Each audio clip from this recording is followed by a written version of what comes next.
Hello दोस्तों, आज हम बात करेंगे सिलेक्शन। बहुत इंपॉर्टेंट टॉपिक है एचआरएम का।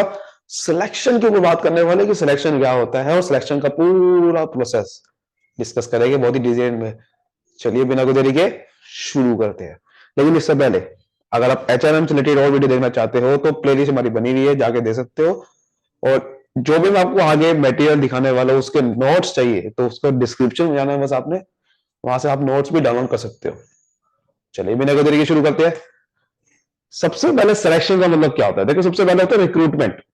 वो हमने पहले वीडियो में एक समझा था, रिक्रूटमेंट क्या होता है। देखनी है जाके देखिए पहले वो क्या होती है वीडियो। रिक्रूटमेंट क्या होती है कि हमें पहले इनवाइट करना पड़ता है, लोगों को इंड्यूस करना पड़ता है कि ताकि पहले तो जॉब एप्लीकेशन के लिए लोग, मतलब एप्लीकेशन आए मेरे पास, लोग अप्लाई करें। पहले पहले लोग अप्लाई करते हैं तो लोगों को ढूंढा जाता है पहले, फिर वहां उनको कहा जाता है कि भाई हमारी इस जॉब के लिए अप्लाई करो।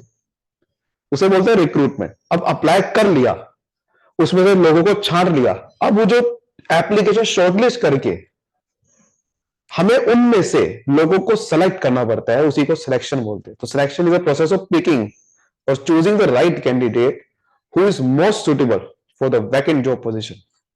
जो वैकेंट जॉब पोजीशन में जो राइट कैंडिडेट है उनमें से सेलेक्ट करना, दैट इज सिलेक्शन। रिक्रूटमेंट एक पॉजिटिव प्रोसेस है बट सिलेक्शन एक नेगेटिव प्रोसेस है। क्यों? क्योंकि इसमें हम रिजेक्ट ज्यादा करते हैं।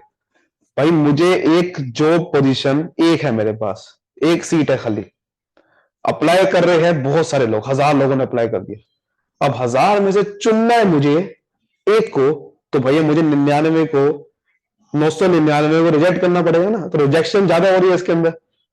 रिक्रूटमेंट तो पॉजिटिव प्रोसेस है, उसमें तो हम चाह रहे हैं कि लोग ज्यादा अप्लाई करें, उसमें निकाल थोड़ी रहे, इसमें निकालेंगे ज्यादा। So in other word selection can also be explain process of interviewing. मतलब इसमें इंटरव्यू लेते हैं कैंडिडेट का, उसमें इवोल्यूट करते हैं उनकी क्वालिटी को जो रिक्वायर्ड है जो पोजीशन के लिए, फिर उसमें से सेलेक्ट करते हैं, दैट इज सिलेक्शन। तो selection of a right applicant for a vacant job position will be an asset. Selection से बहुत इंपॉर्टेंट है कि उसमें, क्योंकि सिलेक्शन अच्छे से होगा तो वो एसेट बनता है हमारे ऑर्गेनाइजेशन का, जिससे हमारे ऑर्गेनाइजेशन गोल को अचीव कर पाती है, ऑब्जेक्टिव को अचीव कर पाती है। अब सिलेक्शन की डेफिनेशन भी आप लिख सकते हो क्या होती है, अलग अलग डेफिनेशन लिखी है। मेरे हिसाब से तो डेफिनेशन आप ये लिख लो, जाए selection of an employ is a process of choosing the applicants who have the qualification to fill the vacant job position. मतलब ये भी लिख सकते हो, या फिर ये selection is a process of identifying and hiring the applicant for filling the vacancies. चार डेफिनेशन है, कोई भी आप लिख सकते हो। Employ selection is a matching of organization requirement, ये भी आप लिख सकते हो, ठीक है। अब हमारा आता है टॉपिक सिलेक्शन का प्रोसेस, स्टेप्स क्या क्या इन्वॉल्व होते हैं सिलेक्शन के लिए। ये सारे स्टेप्स है, ये सारे स्टेप्स है कि ये सारे स्टेप्स के थ्रू हम सिलेक्शन कर पाते हैं लोगों का। आप देख सकते हो सबसे पहला स्टेप क्या है, इंटरव्यू लेना, प्रीलिमिनरी इंटरव्यू। तो सबसे पहला स्टेप क्या होगा, प्रीलिमिनरी इंटरव्यू। अब पहले उसको इंटरव्यू के लिए बुलाया जाएगा, क्योंकि अब इंटरव्यू लेके तो समझ में आएगा ना कि बंदा भाई उस जॉब के लिए लायक है भी या नहीं है, इसलिए इंटरव्यू लेना बहुत जरूरी है। तो interview is called preliminary interview. पहली बार जो इंटरव्यू होता है उसे स्क्रीनिंग इंटरव्यू बोलते हैं, जिसमें रिजेक्ट करते हैं बहुत सारे लोगों को। स्क्रीनिंग इंटरव्यू मतलब where those candidate are eliminated for the further selection process. देखिए ये प्रीलिमिनरी इंटरव्यू होता है। जैसे कि कई बार तो आपने देखा होगा ज्यादातर कंपनीज में तो एक ही इंटरव्यू होता है, लेकिन जो बड़ी कंपनीज होती है वहां कई राउंड्स होते हैं, राउंड्स ऑफ सिलेक्शन होते हैं। प्री सबसे पहले आपको प्रीलिमिनरी इंटरव्यू करा जाता है, फिर फर्दर सिलेक्शन प्रोसेस स्टार्ट होता है आपका। तो ये पहली बार जो इंटरव्यू होता है उसे बोलते हैं प्रीलिमिनरी। तो उसमें इसमें ज्यादातर लोगों को रिजेक्ट करा जाता है, क्योंकि जो अननेसेसरी लोगों ने अप्लाई कर दिया है उन वहां से उनको लोगों को रिजेक्ट करा जाता है। सो इसमें इंडिविजुअल की चेक करी जाती है, जो वो कह रहा है सच बात, क्वालिफिकेशन, स्किल सेट है कि नहीं है, बैकग्राउंड क्या है उसका। सो ये बहुत ही लेस फॉर्मल होता है, ज्यादा फॉर्मल नहीं होता ये। एंड बेसिकली डन ये ज्यादातर कहा जाता है ताकि अनसुटेबल जो कैंडिडेट है, जिन्होंने ऐसे ही अप्लाई कर दिया जॉब के लिए, उनको रिजेक्ट करने के लिए करा जाता है। फिर जब प्रीलिमिनरी इंटरव्यू हो गया, अब हम क्या करेंगे, रिसीविंग एप्लीकेशंस। दूसरा स्टेप क्या है, रिसीविंग एप्लीकेशंस। अब क्या करेंगे, once the individual qualify he is required to fill the application form. अब वो एप्लीकेशन एक फॉर्म भराया जाता है उससे, कि भाई अब आप सेलेक्ट हो गया ना, सॉरी आप प्रीलिमिनरी इंटरव्यू आपका क्लियर हो गया, अब आप ये फॉर्म भरो। ये फॉर्म में क्या लिखा होगा, कैंडिडेट डाटा, कि अब कैंडिडेट का डाटा लिया जाएगा, एज क्या है उसकी, क्वालिफिकेशन क्या है, एक्सपीरियंस क्या है. So this form help the interviewer to get the fair idea about the candidate and formulate question to get more information about it.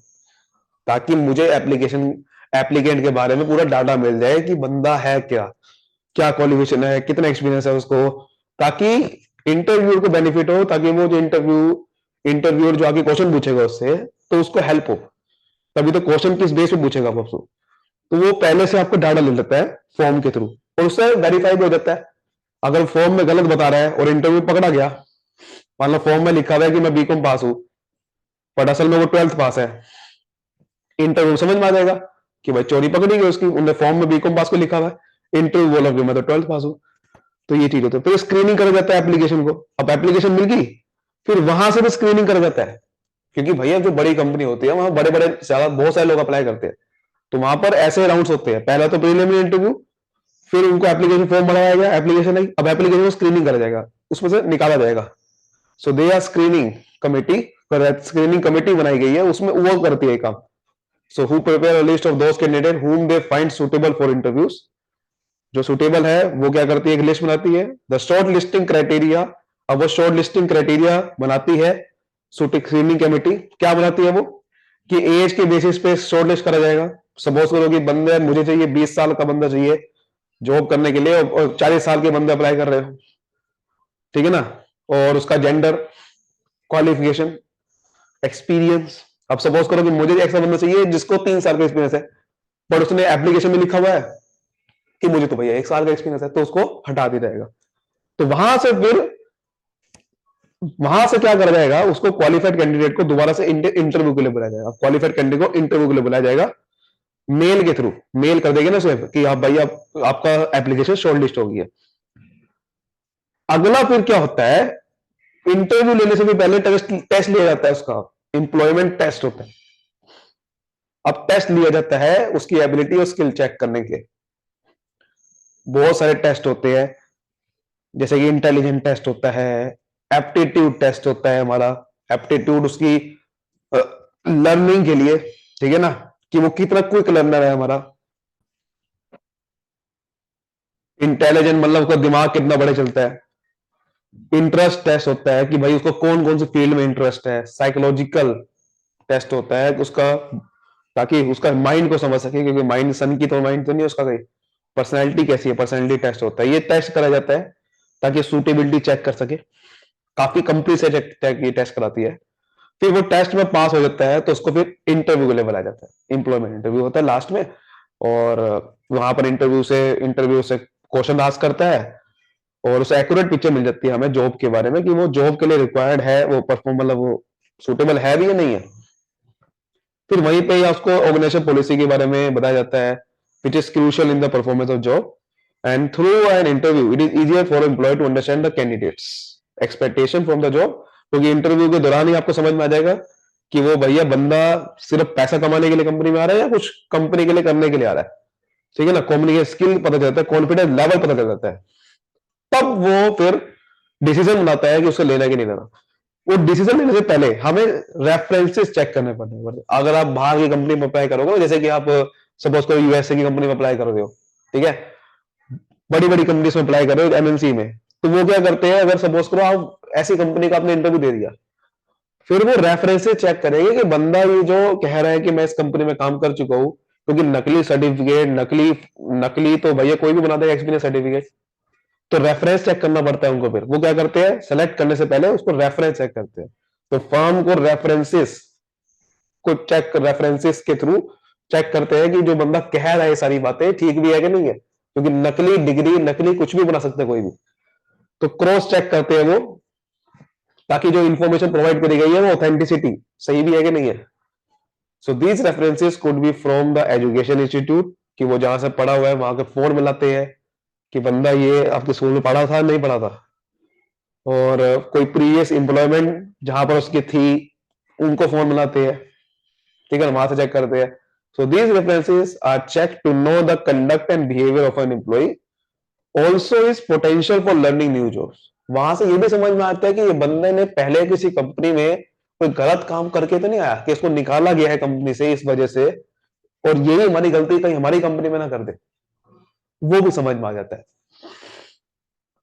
जब मैंने रेफरेंसेस चेक कर दिया, अगर अब कोई ऐसा है कि भाई उसको मेडिकल एग्जामिनेशन करना पड़ता है, आर्मी की जॉब है सपोज करो, या ऐसी जॉब है जहां पर मेडिकल टेस्ट जरूरी है, तो फिर मेडिकल एग्जामिनेशन भी होता है। वैसे ये स्टेप हमारा इतना इंपॉर्टेंट नहीं है मेडिकल एग्जामिनेशन वाला, लेकिन रेफरेंसेस के बाद सिलेक्ट कर लेते हैं। लेकिन अगर मेडिकल एग्जामिनेशन वाला है कुछ सीन, तो फिर ये होता है जहां पर उसकी मेंटल फिटनेस चेक करी जाती है, फिजिकल एंड मेंटल फिटनेस, ताकि वो जॉब को परफॉर्म करेगा कि नहीं करेगा। सो इन सब लोगों से मेडिकल एग्जामिनेशन डन करी जाती है।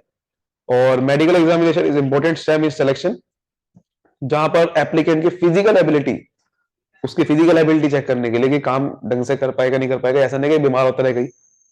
फिर वो मेडिकल टेस्ट करने के बाद फाइनल सिलेक्शन होता है, और फाइनली उसको फिर सारे राउंड जो क्वालिफाई गलत है उसे फिर सिलेक्ट कर जाता है, उसको फिर अपॉइंटमेंट लेटर दे दिया जाता है। आपने देखा है, अगर नहीं देखा है तो आप जरूर देखना। आप वो जब आपका इंटरव्यू दोगे, सिलेक्ट हो जाओगे, तो आपको एक अपॉइंटमेंट लेटर मिलेगा।